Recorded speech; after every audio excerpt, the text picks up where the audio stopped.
streamed wo. Hey guys, welcome to another episode of Footy Banter and Insights. So today we'll be going through Game Week 2 and just discussing our views on the same. As always, we have Varun and Manan along with us to dissect the weekend's games. So let's go one by one. Let me just, Manan, is it possible for you to stream your Yeah, I'm screen? just opening it once. Sure.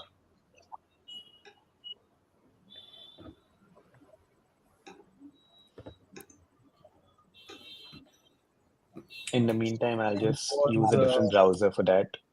Yui, which was your highlight of the weekend? Oh, In for terms of sure. football. I think so. I would say two. So just for context, it was both Varun and mine birthday weekend. We both had our birthdays on Sunday, and given the fact that Chelsea and Arsenal both scored five goals and won their games, I think Yeah. that was definitely a, a positive because whenever Chelsea lose, there is a definite I think effect on the mood for the next 2 3 days for sure. So I think from that aspect, it was a personal gain. And in terms of pure footballing results and performances, I think Spurs was really good against Man City. I think that was something which I was not expecting, especially after City's win on day one. So I think we can go in detail. Yeah, so it started with the early game, West Ham versus Chelsea. Uh, I actually rushed back to see this game, and I was able to and I'll give you the context, which is very interesting. So I was on chat with 3 4 different Chelsea fans, and around 10 minutes before the start of the game, the news kind of filtered through the Twitter grapevine that Cole Palmer has picked up an injury and he's out of the match. So when the lineups were given, Palmer was starting for sure. And suddenly, 10 minutes before, it was reported that Palmer is has been removed from the starting lineup. And then a cut goes to Palmer sitting on the bench with his hoodie on, and it was seeming like he's like something major would have happened. And then when the match started, Paqueta I think scored a crazy goal. Like I didn't expect him to even try a shot from there.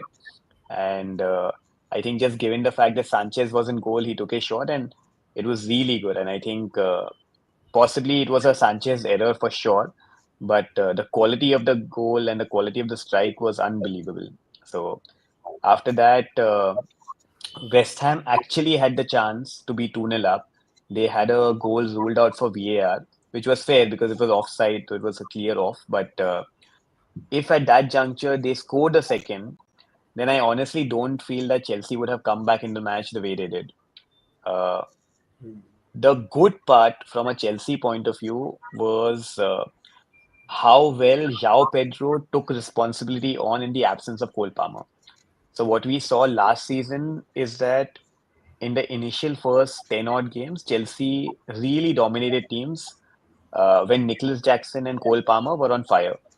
Then Jackson got injured, and then Cole Palmer's form dropped. And for almost like the middle third of the season, Chelsea was really poor in attack. They were not able to get goals, they were not able to create much.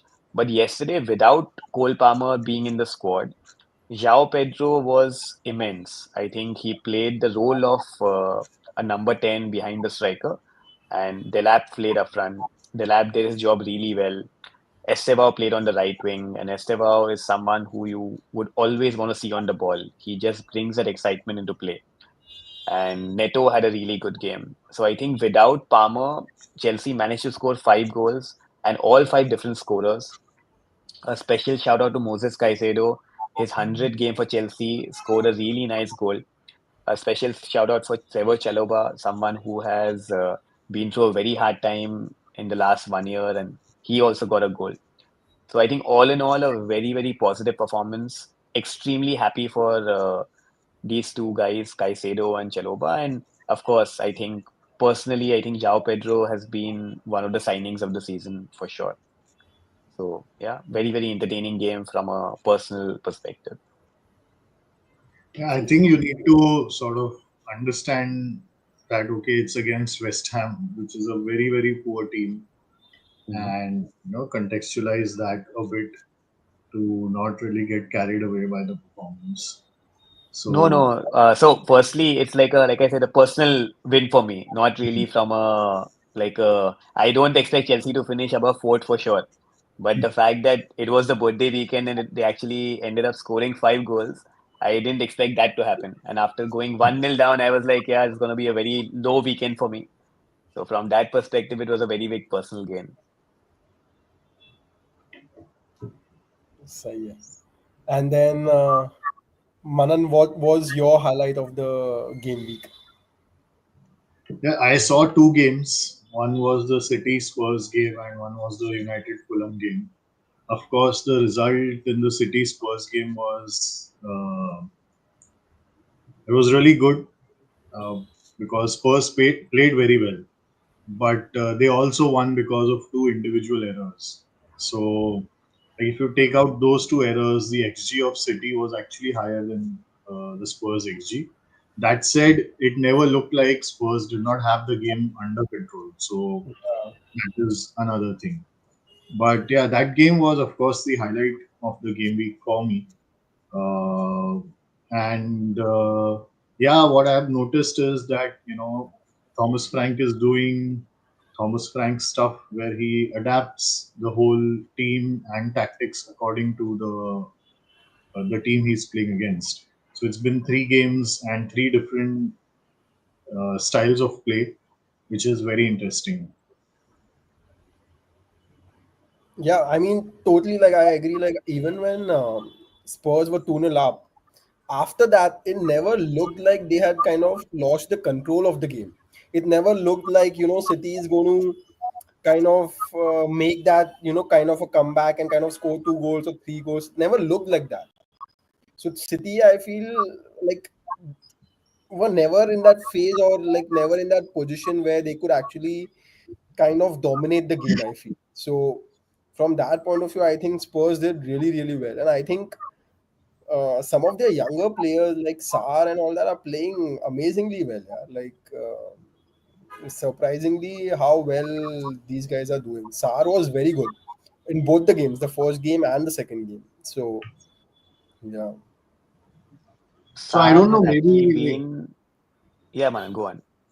no, I feel that I am not so surprised by Spurs doing well, especially at the beginning, because they were not a bad team. Like they won the Europa League, and they just had defensive issues and a lot of injury issues, which did lead to like the skewness of their league performance last year. And like they now have a manager who can set up a team well from a defensive and an attacking point of view, and like they don't have injuries anymore, especially in the defense. Like Van de Ven and Romero starting as centre backs together is a phenomenal pairing. They have they have pace and they have the fight in them together. So like I'm not so surprised. Also, Thomas Frank has a great record against Manchester City, even with Brentford. So, I mean, of course, you don't normally see a City team not laying siege to the goal, and you know, like normally in this situation, you will see that okay, it's just one way attack from City, and they're not able to score. But that was not the case. So, which was the fascinating part for me in this Yeah. game. You were saying something. So Sar actually had a very good season overall, like even before this, and he comes from the Bundesliga, if I'm not wrong. And the Bundesliga, he was regarded as a mini Conte when he initially started off, and he was very highly rated. Then he moved to Spurs, went on loan, came back, and like not surprising to see him play well. I am extremely impressed by Kudus. I think he has been the one guy who I think, well, if today was, let's say, 2003, I think he would be Mourinho's first choice winger. Like he does so many good things off the ball, on the ball. He can create, you know, those overloads. He's literally playing two positions at sometimes. I think he's so good. And I think somewhere along the line, he was completely under the radar at West Ham. Like he had his moments, but the way Thomas Frank has gotten him to play right now, that's amazing. And like again, from a overall perspective, you always expect Spurs to have one good game and two bad games or vice versa. But I think after a very long time, like I think against PSG they dominated. Very unlucky to kind of lose it on penalties. Uh, they had a great home win against Burnley on day one, and now away from home at City, wherein like how Manan mentioned, at no point in time they were fearful of City dominating. I think they had set up their tactics very well. And I think one more point I would like to highlight here is the difference between the top players and the players before below them. So, for instance, when Rodri and Foden came on, there was at least a better, you know, passing or movement, or at least there was a more structured approach from City. Whereas if you look at Nico Gonzalez and Oscar Bob, I think that level is not there yet. So that level between the top players and the second rung of the ladder, I think that is what is creating a big mismatch at City right now. Whereas earlier, it was almost as if Kia, if Kevin De Bruyne is there, he will come up with the goals, or David Silva will do something. I think that is something which is lacking right now in the City team. But why do you think they are not starting with the more experienced, higher quality players? Rodri is injured, honestly. His timeline to come back was September mid.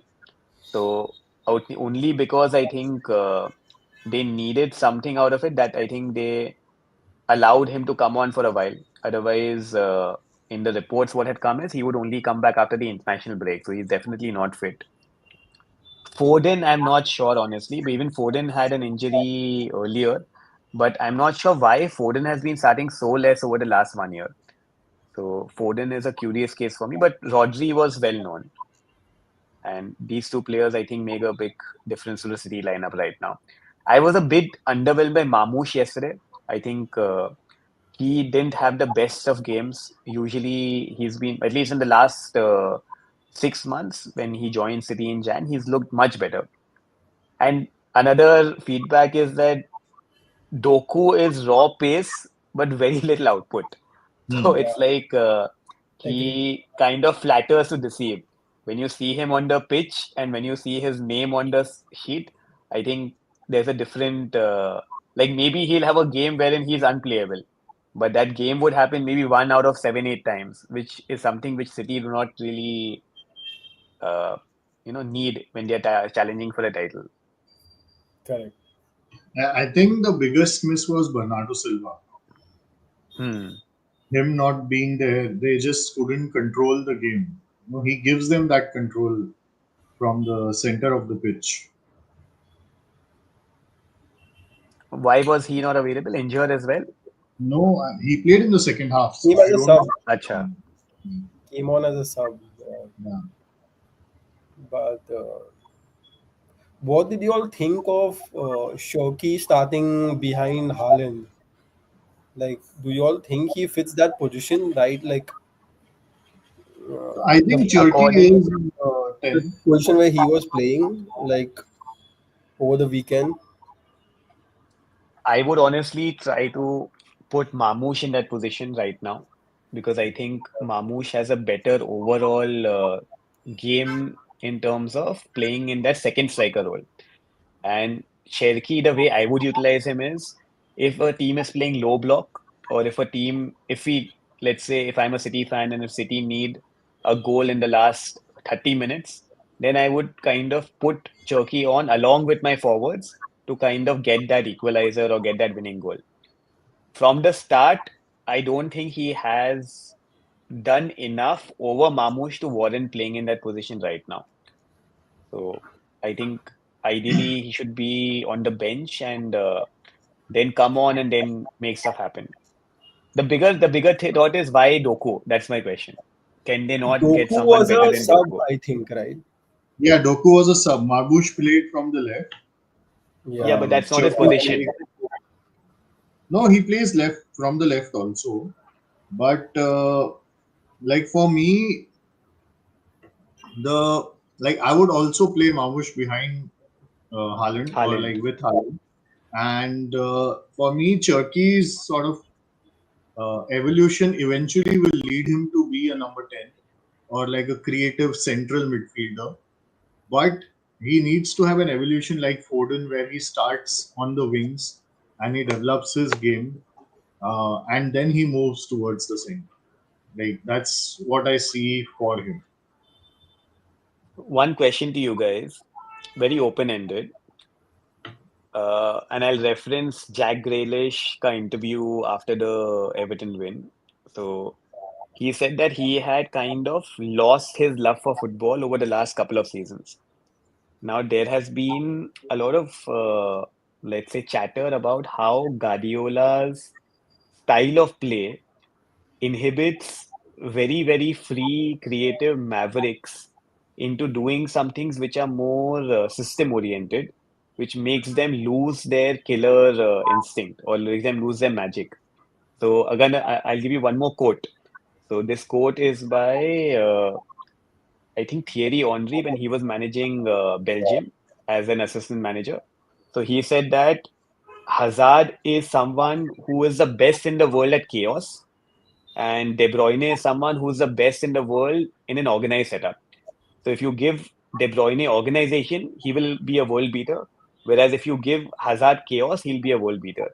And I think Cherki is your Hazard type player. He's a maverick. You have to give him that free hand to do whatever he wants on the pitch. And I'm not sure if he is going to be reaching the level he can under a Guardiola system, at least now. No, What's your I view? First of do. all, like, do you have any other examples of great players who've not been able to, let's say, make their mark in a Guardiola system? See, I just feel that Ibrahimovic. like I also feel that. Sorry, I'll just kind of just finish this quick point that there have been a lot of changes in the City team compared to what the team was last year or last to last year. So if you just see the team that started this weekend, right? The number of new players. You have Mamouche, Reinders, Cherki, Oscar Bob, Gonzalez, and Eight Nouri. Correct. So that is literally like six out of the 10 outfield 11. players are kind of new, right? Now, And the keeper was that's new as well, by the way. that's why I said 10 outfield players. Six out of the Uh, 10 outfield players are new. And, of course, like it will take time for these players to kind of gel with each other, understand each other's pattern of play or style of play, understanding where to pass, what the positioning should be like. I think I think we are also to some extent looking or trying to dissect it too much. I feel. I think we need to just give it a little bit of time and see what happens. On other front, I also feel that for Guardiola's point of view, he should kind of combine the new and the old a little bit and kind of smoothen out the transition process. Like if you have Bernardo Silva on the bench, he could have started instead of starting six new players, kind of a thing. And instead of starting probably like a Cherky, you could start with Foden, right? So I think that mix can be handled much better from Guardiola's point of view. But I think it takes time, yeah. It takes time. It's like a complete revamp of a team. So yeah, Fair point. Manan, you were saying something. Yeah, I was saying that it is true that a lot of you know flair players don't thrive under Pep. Ibra is another example. Etu was not happy, even though I would not classify him as a flair player, but he was not happy with Pep. So Grealish definitely is an example. Like I was surprised by Cherky's signing. Like I didn't like Mavericks really don't fit in with Guardiola. So Cherki is a Maverick. I'd seen him play against United in the Europa League for Lyon last year, so I knew a bit about him. Like I am so confident that Grealish is going to be very good at Everton because he can be the main man and just do whatever he wants to do. Like he'll carry the ball upfield and like try tricks and all of these things. So this definitely, like in my mind, that criticism is true. Uh, that said, I do agree with Varun that the team takes time to gel with each other, and like this team has a high ceiling, so they should do well theoretically. And on that, also on that point, right, with Maverick versus or flair players versus things, Structured. yeah, structured. See, but I also feel that there have been a quite a bunch of flair players that have also done really well under Guardiola. Right, Messi is a flair player, right? He doesn't get stuck to a position, right? He did really well, right? For example, I don't know, someone like Iniesta did very well, right?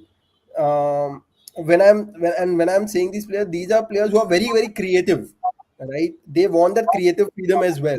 Someone like Xavi, Iniesta, they did so well under his entire thing, where they had the freedom of creating triangles all over the pitch, right? But So see, like That is Kevin De structured. Bruyne, David yeah, that is Silva, not. David Silva again did really well. Um, None of these are Mavericks. You know, So I'll break it down in the way कि a flair player. So you can have a flair player who's also structured, but in the sense कि someone who essentially will not fit into any system, but he will help disrupt a lot of defenses on his own. Like Hazard was a prime example. Very unstructured player. You give him the ball, ask him to do whatever he wants, and he will just get you a goal or an assist out of nowhere. I think Cherky seems in a similar ill. Grealish is the example that we are referring to. I'm trying to think of more players who've kind of had that same, you know, aura around them, who will not necessarily fit into a system, but can get you something out of nothing.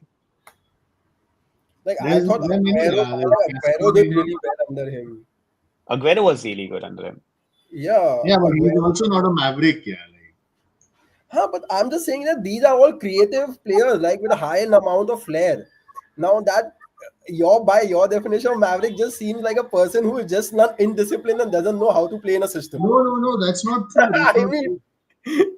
that's That's like, not true. Like you need to give them freedom to do, like yeah, to create something out of nothing. Like but I you feel need. some players like Aguero, David Silva, they had the freedom to move around the pitch, right? Like they had the freedom to kind of No, do. no, they didn't. They didn't.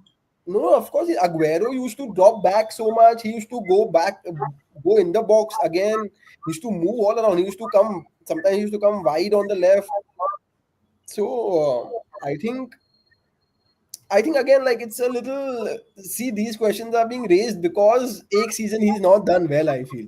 No, Otherwise, I've been raising these questions since forever. Like it's not that it's just been this one season. I don't know. Yeah. I feel again it's a very like fine line. Like like if you're just picking like an example like Grealish or someone. I mean, ठीक है यार. Like it's every manager has like one or two players that are not going to do well under him. It's like ठीक है, fine. But I get your point what you're trying to say. But ठीक है, that's a player problem. I feel more than a manager problem according to me. That No, the no, player that is is kind of not fitting in the system. And there are every manager will have players that will not fit in his system. 100%, 100%. Huh, But so there's a particular type of player that doesn't fit with Guardiola's system, is what I'm saying. It's not a particular player. I'm saying it's a particular type of player, it's a like style. It's a the style. So classical number 10. You know I will that. give you a similar example like someone like Aubameyang. Aubameyang, I don't think will ever fit in an Arteta system. Right? Great player, but I don't think that's a Arteta kind of a player. Yeah, but then why do you buy such players? Someone like Ozil, I don't think he's the Arteta kind of a player. See, the So point is, why are you every buying such manager has players? that. according to me. But ठीक है, like I mean, I think ठीक है, it's early stage. People will let him work his magic again, man. He'll do well, I feel. Just Another, yeah, we can change that. I was saying, aside from the City discussion, how do you rate this Spurs team? I know it's 3 games, but do you think this Spurs team can actually challenge for top four? Too early, yaar. Top five, yes. Top five. It seems like the manager can get something out of them. Uh, Also, on the subject of the manager, how impressed are you with Thomas Frank early on? Like so fast, he's been able to get this Spurs side playing in a certain way, which is crazy, right? yeah, yeah, yeah. so, so again, I think the Spurs side was already good, and it's not like he's got them to play in a certain way because they've played in various different ways. He is a manager who can give structure to a team and who adapts to his players. He's not a system manager where he needs players to be adaptable to him. So that is a big plus for Thomas Frank. I have been very impressed listening to him speak in interviews and stuff, like the kind of insight that he is giving. It's really interesting. But I think Spurs are also like a couple of injuries away from being not so good because Richarlison is a key player for them. And if he gets injured, then they're going to have to go back to Solanke, which I'm not sure is like like an equivalent or a similar option in terms of output for Spurs. And again, the centre back positions are tricky. Like if Romero or Van der Ven get injured, then it really exposes the depth. See, I am surprised only because three key players are not there, correct, in the first two games. That is Son, Madison, and I also consider Kulusevski as an important part of that team. Mm. Right now, all three of them absent from the first two games, and then still they have performed so well, right? Son has, of course, left, but Madison is injured. I mean, three big holes in the team, and he's managed to kind of not let the team feel it, kind of a thing. So I think that is a big thing according to me, and that's also like kind of motivating your younger players to kind of and giving them that belief, right, that you can do it even against a team like Man City away. That according to me is a big thing. So yeah, I mean, I think he's doing a good job. It's just that Spurs being Spurs, I don't know, man. Like I top five, yes. I mean, they can challenge for top five, of course, because the other teams that are in that position for the fifth spot, which is Newcastle, Aston Villa, and United. All three of them haven't had good starts. So fifth spot kill, to I feel that they will definitely be in the shout in the running. Okay. Moving on to the next game. I think from the results, I don't think any of us really followed these games that closely except for highlights. So I think Bournemouth got a good win against Wolves, especially because having lost their complete, defensive line, like we mentioned yesterday, I think that was a good start for them now. Brentford again, very surprising, right? Yeah, Aston Villa team. I was like, when I was seeing the game, I was like, oh my God, what is happening? Because I didn't expect Brentford to have any sort of I didn't expect them to get any point from this game at all. So correct. very, very surprising for me. And a big shout out to Burnley for also winning their first game back in the Premier League. So good to see both Burnley and Sunderland having won a game already, which is impressive. And we can move on to the Arsenal game, which I think we all watched as well. So Varun, why don't you take it first? Yeah, I actually saw the highlights and a little bit of this game live, but I think a great performance overall. In the first half, I think again we kind of didn't start really well. We were like kind of again the second gear or something, but I think again a corner first goal gave us an opening. Saka's goal was amazing. and I think that started the floodgates. Um, Coming in the second half, Gyökeres, that goal I think was much needed because he missed the very easy opportunity in the first. Yeah.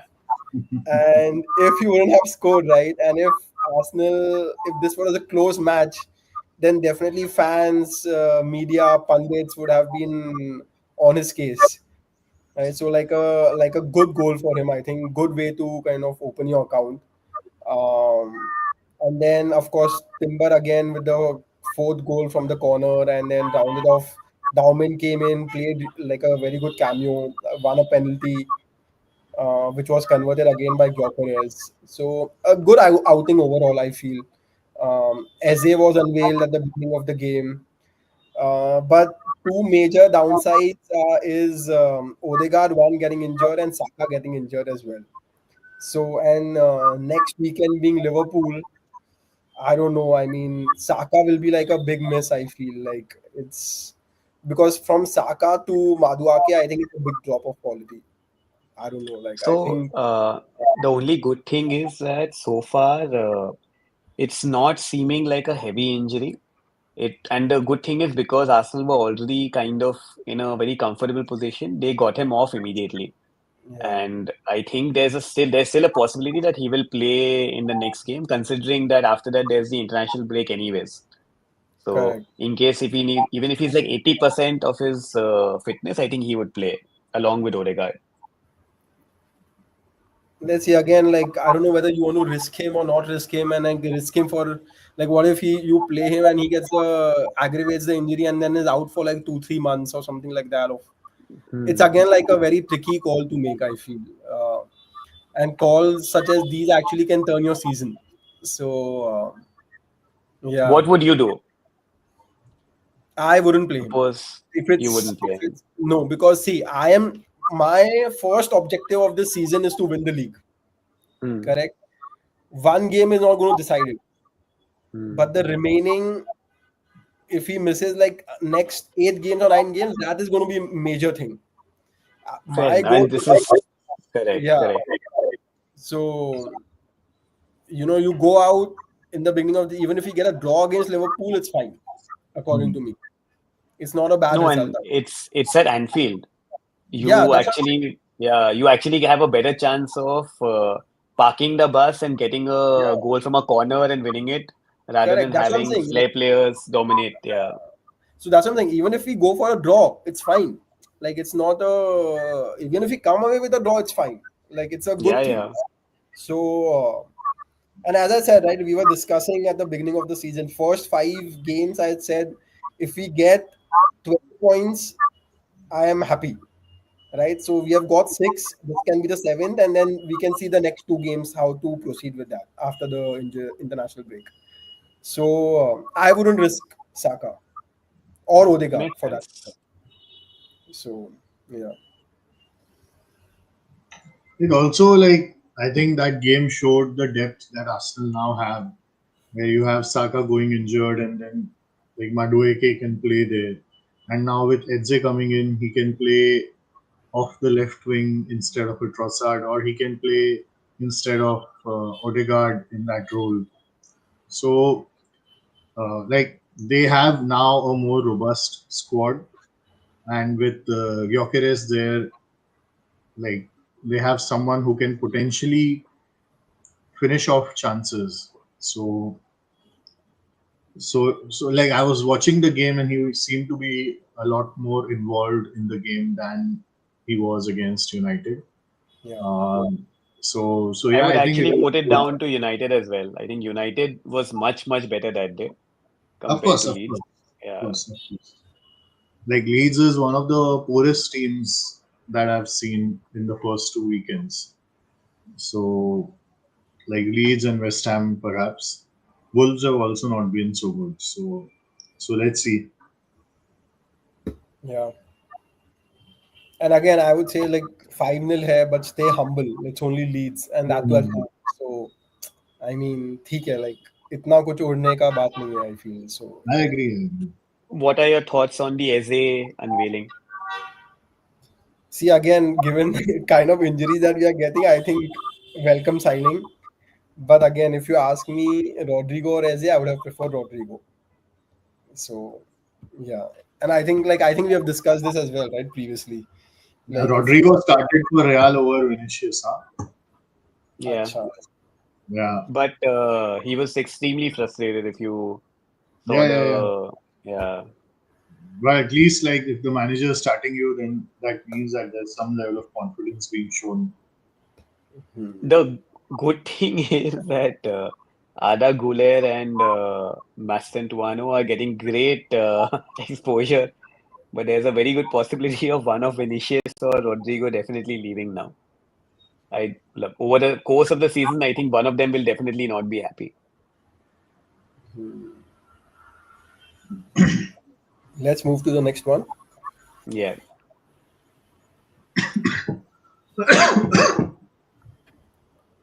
Palace Forest and Everton Brighton. I was following both of them on multi-view here and there. So I think overall the Palace Forest game was a lot more exciting for me because both teams were playing good attacking football. And even the Forest goal was superb because Dan Ndoye played a really great ball to Hudson Odoi, who finished it off well. And in fact, Ndoye could have had a great goal as well. He hit the post. And overall, I think it was a very, very close match with both teams playing well. Everton, essentially, I was switching channels and trying to see what they were doing. And of course, Grealish getting the assist was good. A new stadium for Everton. A little surprised that Brighton didn't offer more, but I think considering the occasion, I think a 2-0 result was fair. And yeah, So Manan, I think, any like, comments? for about Forest, we should definitely have a conversation about the turmoil going on at the management level, where, like, one of their most successful managers in recent years is now at loggerheads with their owner and the new sporting director. And there are strong rumors that he may be sacked. Like, imagine you qualify the team for Europe and you're sacked immediately. Like, It's happened with Spurs. I Yeah, don't know why you're I was surprised. just about to say that. Spurs have sacked the manager before final of a tournament as well. Yeah. So again, just putting this entire thing into context. So for people who have not followed football that closely, Nottingham Forest were favourites for relegation at the beginning of last season. Nuno Espirito Santo got them within inches of a Champions League qualification spot, which is the top five last year. Honestly, I think there was a very short run of games, I think between 30 game week 30 and game week 35, where they missed their opportunity. Otherwise, they were shoo-in for a top four spot. Now, the owner is a Greek guy, Marinakis. He also has a stake in the Greek club, Olympiacos, and they have had a great relationship at the beginning of last season. So, from the beginning of last season till the game week 30-35, there was a very symbiotic relationship, which was referenced in Nuno's interview prior to this game week as well. And then when Nottingham Forest lost, I think, to Leicester City or one of the teams that they were supposed to win against or drew against them, and they dropped 2 points. That is when there was a on-field issue wherein the owner literally was scolding the manager. It was very reminiscent of the KL Rahul episode in IPL, which was there a couple of seasons back. Very similar. I'm not kidding. And Nuno, to his credit, handled it very well. He did not, let's say, he walked the other way and did not really make too much out of it. Following that, the season got over.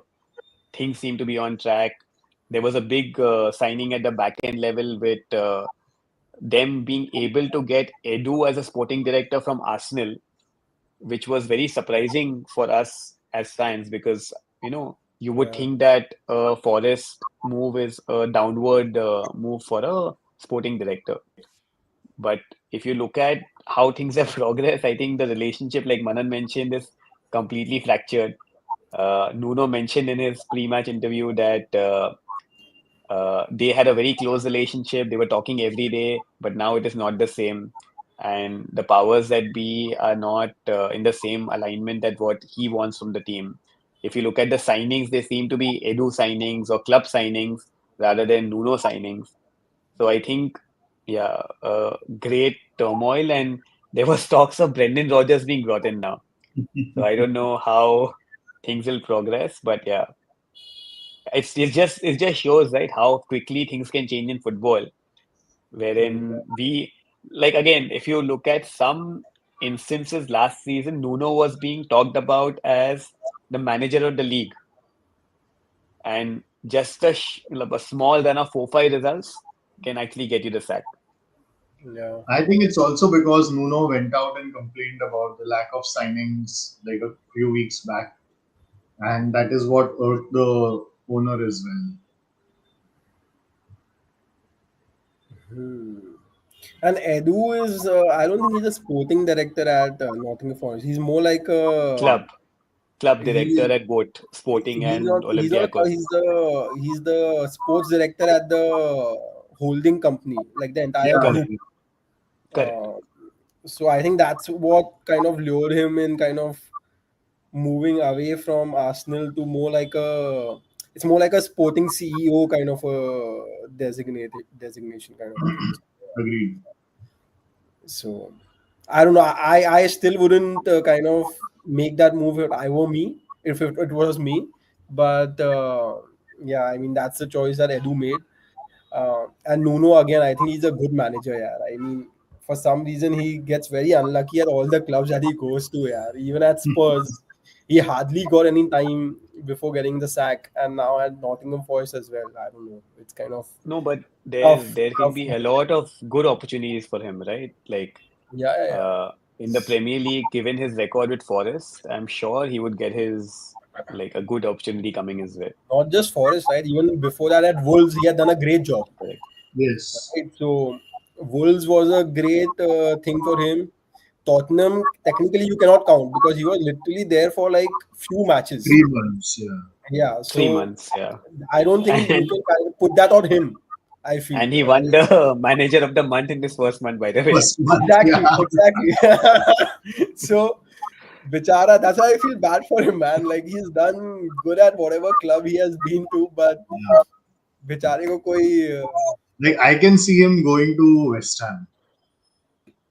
He should. I He Yeah, mean, should. I think he any will have club with a players. stable owner, I feel deserves him, man. Like, yeah, Yeah, I think West Ham would be a good bet for sure. Yeah, yeah. or possibly in a, a left field move, maybe a Birmingham City who may be promoted.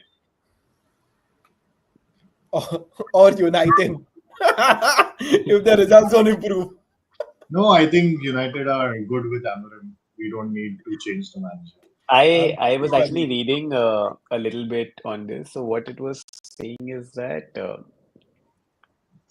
Amorim has made a system wherein if the team is 100% on board with his philosophy of play, and if they are able to execute his philosophy of play, he can really take United to the next level. Now, the problem is two things. One, it requires 100% buy-in from everyone, and the level of players in each position have to be that good. So it's a very, like, it requires perfection to reach that stage, which requires time. So he will need to be given time, and there will be hiccups along the way. Whereas in the case of Frank that you discussed earlier, he will adapt the team to face whatever is, like, even if, let's say, tomorrow a couple of players get injured in his team, he will try and make the team around how to get the result for that particular game, wherein he may get more short-term success for sure. Mhm. No, I agree. I agree. Like for that system to work, you need to have certain like profile or in terms of attributes of players, and you need buy-in from everyone, and that's probably one of the reasons why he hasn't gotten along with Garnacho and with Rashford in terms of the training and like what kind of role he wanted or envisioned for them and what they were able to give to him. I'm actually backing Amorim, so I'm happy with him. Like I can Manan, see progress.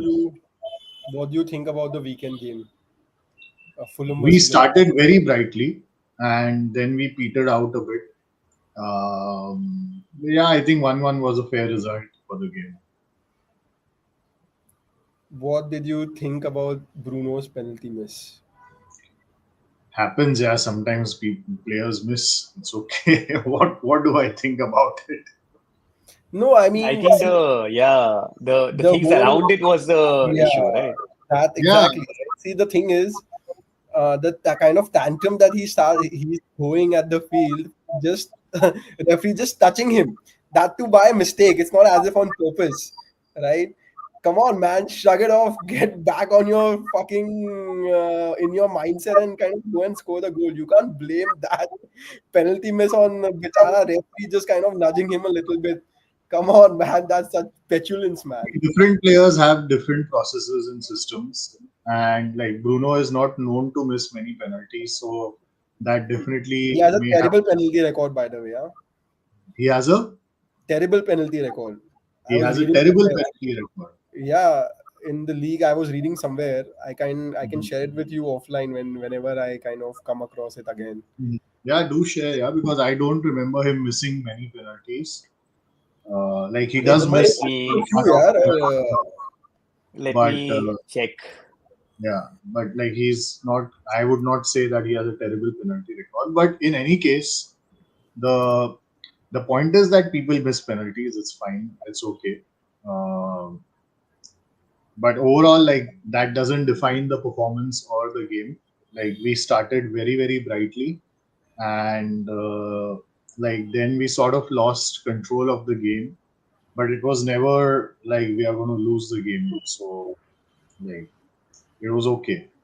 The issue was that after we scored, we just like left, like we stopped playing, and that is where like my issue comes. And also, like the substitutes don't inspire confidence. So those things. But yeah, I mean there's progress, and like Shaw was really good. Yaro was phenomenal. The issue with set pieces remains where the goalkeeper is not confident handling with any sort of delivery. So you could see that Fulham was trying to get set pieces in terms of corners and free kicks and then try to just put the ball in. And Binder was very shaky. Um, so yeah, I mean there are issues, but I can see progress. So I think they started really well. I saw the match in bits and pieces and saw it again in the highlights. Mhm. I think the start was pretty good. I think Cunha had a couple of really good chances in the beginning of the game. Um, to my surprise, Embu was not that involved in, like he didn't seem to have that kind of an impact in the game as he did against Arsenal. Mhm. Cunha was very good for the first 30-35 minutes, but again his impact after that kind of tapered down significantly, right? Second half mein I didn't see him, only like kind of The uh, whole team, like it was not yeah, just one or two players. The whole team just like I think this team is such that the whole team needs to like be on their game for it to look good. You know, as Yuvraj said, that it needs that level of like work where even if one or two people are slacking, it will not look good. So like in this case the whole team just sort of like relaxed a bit, which is not really good. even I feel the goal that you guys got, right, were very lucky. Yeah, it was like a very 100%, 100%. Like it was going out and then it hit yeah, Euro. it hit Rodrigo Muniz and just deflected him. So yeah. it was a So lucky goal, 100%. I think like set defensively on set pieces, you guys look very kind of. very like it seems as if you guys can concede on a set piece so easily. Yeah. Even I think Fulham was kind of giving you guys problem on like set pieces. Yeah, Like but I I think feel, it stems from the goalkeeper. Yeah, like it's more not a team or a set, like yeah, a strategy issue. It's just a goalkeeper issue where the keeper is not like that if you put a guy on the keeper, he's not going to be able to confidently go for the ball and punch or catch the ball. So it's a keeper issue. And I don't know if Amorim is trying to send a message to the club or to certain players by playing Bayende, or maybe it's just a fitness issue, which I don't think it is. But yeah, we need an upgrade there. We need an upgrade in both the defensive midfield position and the keeper position. so I would just, my quick thought and the final thought on the match would be Bruno misses the penalty, correct? Mhm. And it's, as you said, it's okay. Everyone Hmm. misses the penalty, right? You miss a Hmm. penalty in a Champions League final, also, it's okay. Hmm. It's sometimes it just happens, right? Problem that I had was the petulance and the tantrum that he's showing after that, and the reason that kind of for which he's throwing that tantrum, kind of, and the position that he has as a club at the club as a captain. That's according to me is not leading by example, right? So that as the I feel was the biggest turning point in the game, in overall. I feel, right, if your captain is kind of putting the blame on the referee for just nudging him, come on man, shake it off. Okay, it happens.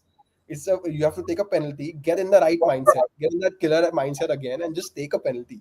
That's it. Like it's that simple. Like it's not that big a deal, man. Like हो गया है वो referee ने जानबूझ के नहीं किया. Like so anyways, so yeah, that So was my last two, thought on the United game.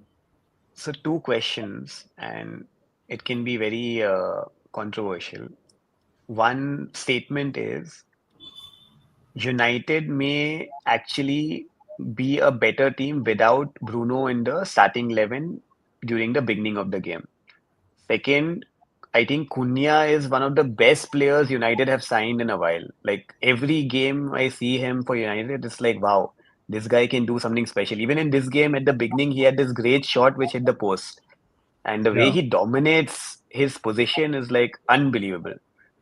So if let's say, just giving an example, if you start with Sesko and if you remove Bruno from the starting 11 and maybe play Mount in that all action midfield or a Mainu, I think that may actually help the team right now more. No, I don't think so. Like there was a period when I did feel that Bruno, like the team was better without Bruno than with him, but that is not now. Like Sorry, so there is no creativity without him in the team from the midfield. Like Mount is not as creative, not even close. Meno is not as creative, like not even close. So sorry, so like we will lose all control and creativity from the midfield if Bruno is out of the team. so And Yuvi, your definitely, question is, sorry, 1 second. Let me just understand what Yuvi is asking. So your question is, should should Bruno not start at all in the starting 11, or should he I play in am some other saying, position? no, I'm saying based on the first two games, the United Arsenal and the United Fulham game, I feel if Bruno was not a starting player in this team, and you look at someone like a Mount or a Mainu coming in for him, with the others being replaced. Right now, what is happening is Mount is kind of playing like a false nine, and he's doing this effort role back and forth, which is great, which is working in certain phases of the game. But the most important player for me right now, United, is Cunha, and you need to build the team around Cunha and maybe have Bruno take a back seat. He doesn't need to be the creative force. Cunha is good enough to even carry the ball from midfield and take it forward and do his thing. ball needs to go to Cunha. No, there is You no can have control in play the you midfield. We you can't can break the you can press have without a Cunha. carrier like Mainu there. Yeah, but He is a good ball Mainu is carrier.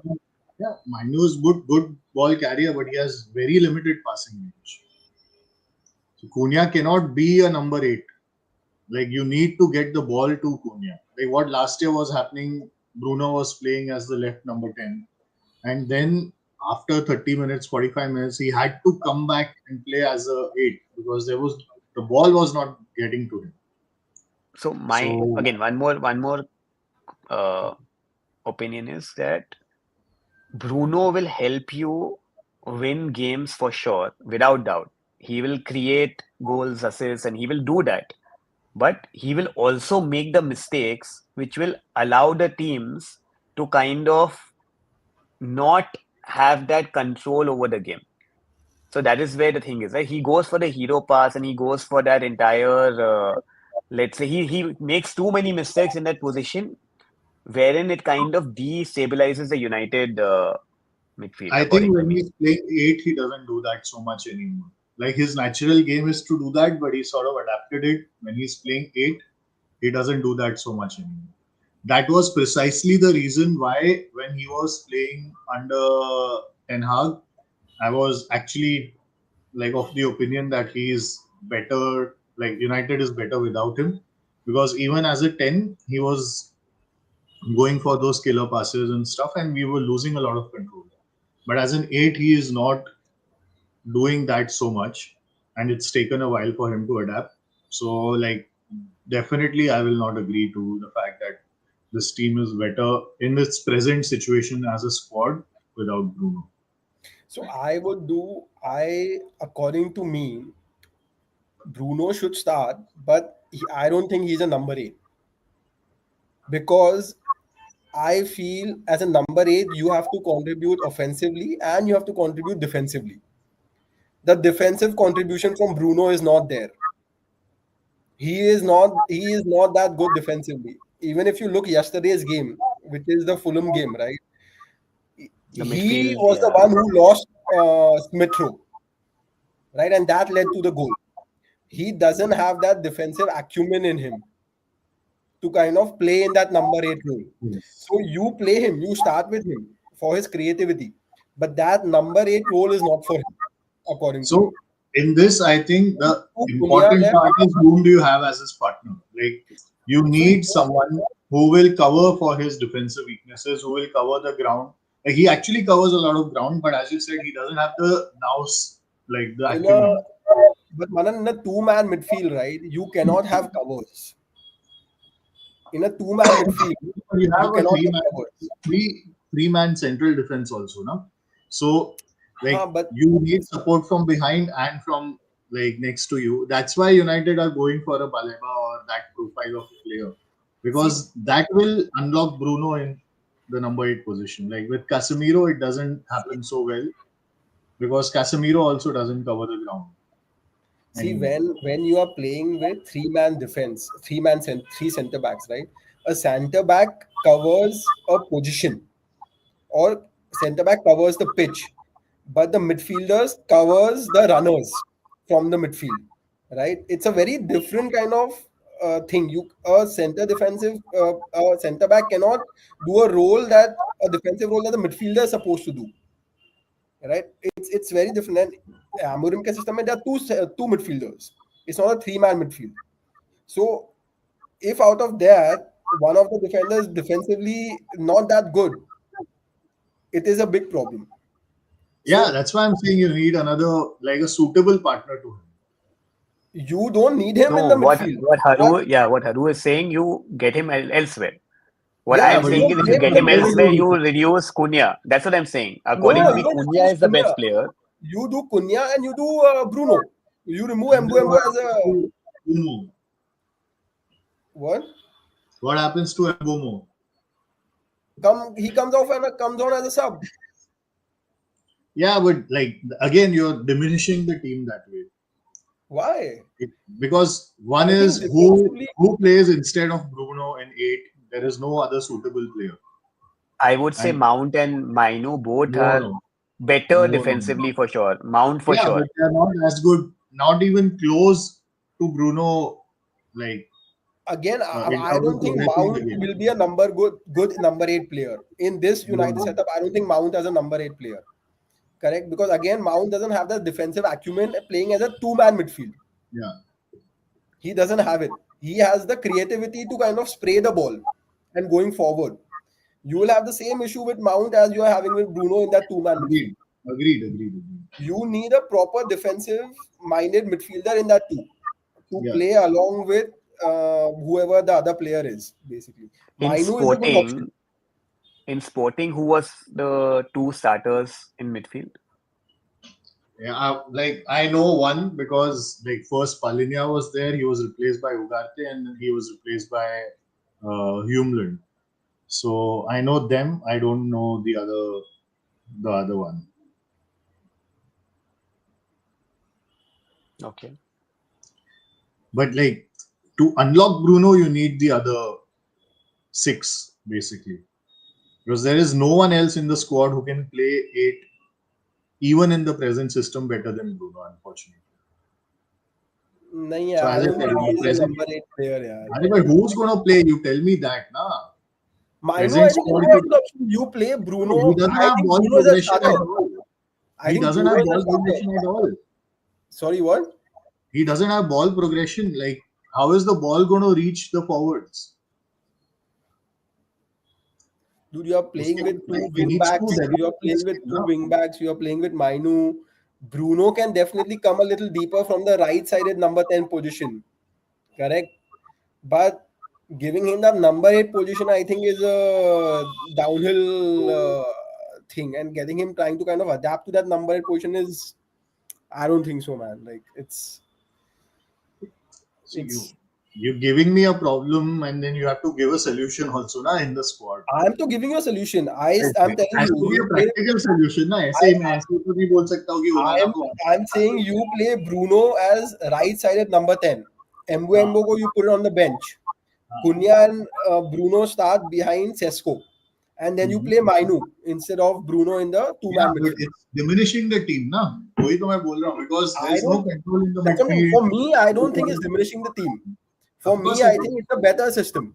No. Because I don't for me, any player defensively will be better in that number 8 than Bruno. Yeah, but you don't need that, na. That's what I'm saying. I think you do. You saw the goal against Fulham. You guys dropped 2 points because of that. Just because he couldn't track Smith Rowe. Yeah, again, it's one moment, one game. I think there were a couple of incidents in the Arsenal game as well, where his defensively he wasn't that good enough. He's not the best defensive player, that हाँ, is तो true, फिर but there is exactly no ना तो मत खिला upgrade. उसको number 8 ना. There is no upgrade in the team, na. Menu is not an upgrade.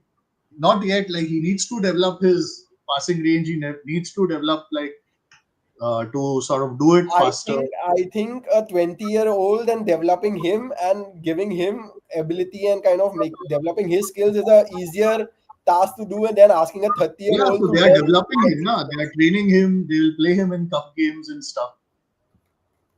But They are. It's not like he's not going to get an opportunity or he's not getting an opportunity. yeah, I mean, see, that's my view. I wouldn't play Bruno as number 8 ever. Like I think it's a waste of this thing. It's a defensive liability. Bruno playing at 8. So especially in the two-man midfield. So I would never subscribe to him playing in that role. And as per me, in the present squad, there is no better upgrade, so he has to play there. And then you just get a better player to play with him in that role who can cover up the ground. That should work very well. Okay. Interesting views. So One. Yes, exactly. I was just going to head to this. Prashant has asked us a question. What's our view on the Newcastle Liverpool game? Predictions. I mean, I would love it if Newcastle can get a point out of it as well. So By the way, have you read reports linking, not linking, but sharing that Isak will be reintegrated into the Newcastle squad? That would be crazy. But very I tough mean, to it's do. bound to happen. Na. If he's not transferred, he'll definitely be reintegrated. Isak himself will want Yeah. to do that. It's World Cup year, so look, it's not surprising at all. Okay, so let's start with the prediction first. Newcastle versus Liverpool. Haru, I would love it if it's 1-1 or 2-1. But but my what do you like think? Yeah. if I have to predict, then 1-3. or Okay. 1-2 kind of a thing. So, yeah. Manan? I like there's not enough data for me to sort of make a prediction as such, but I don't like. I will not be surprised if it's a close game which goes to a draw. Like Newcastle, I feel are a bit underrated, and just the whole like they have extra motivation to play well against them. Exactly. Yeah. Yeah. I think So that's for me as well. Yeah. yeah, Given the way things have gone about, I don't see Newcastle losing this. I think yeah, You don't see the them losing it. crowd, I don't, because the crowd is going to be on top today, right? It's like yeah. the game is at, yeah, the Same Newcastle, thing. yeah, St. James Park, and it's going to be crazy over there.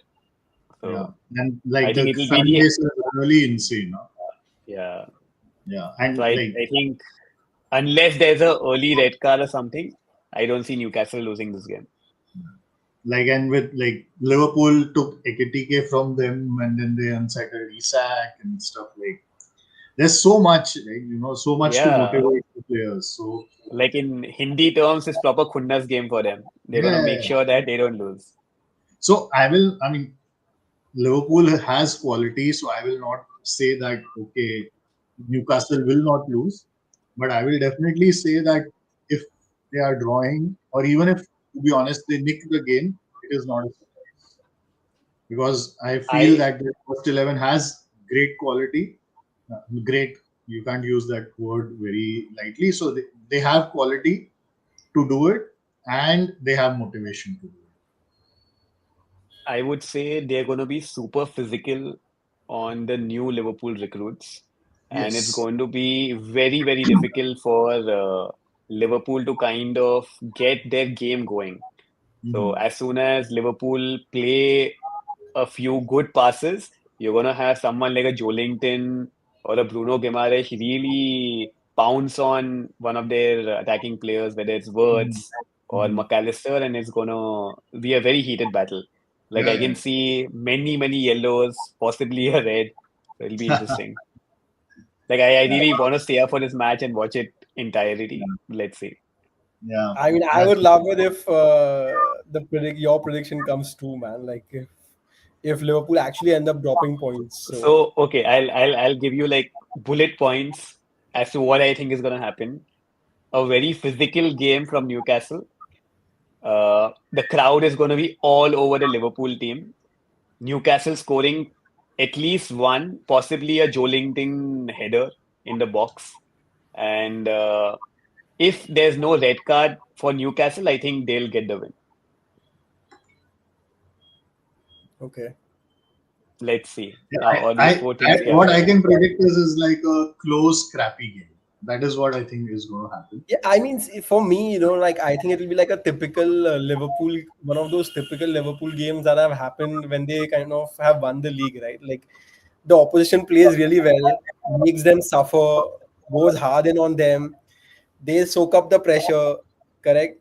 But then right before the halftime or like 5 minutes before the halftime or something, out of nowhere, Salah scores a goal, or one of the other players, McAllister, somehow kind of scores a goal or something like that. They go 1-0 up, come back out in the second half, score another goal, and then run away with the game. This is typically how it happens with Liverpool, right? Like, so I feel, see, that is I feel like 2-1 to Liverpool, 3-1 to Liverpool, I feel is, yeah. That'll be a great result for them if it happens. Yeah. Yeah, it's again like an emotional hedge kind of a prediction from my end. Hmm. अगर Liverpool जीत गई तो prediction सही हो जाएगा अगर हार गई तो आरसीबी के लिए अच्छा हो Agree, जाएगा agree. हाँ cool. Any final comments, guys, on the game week?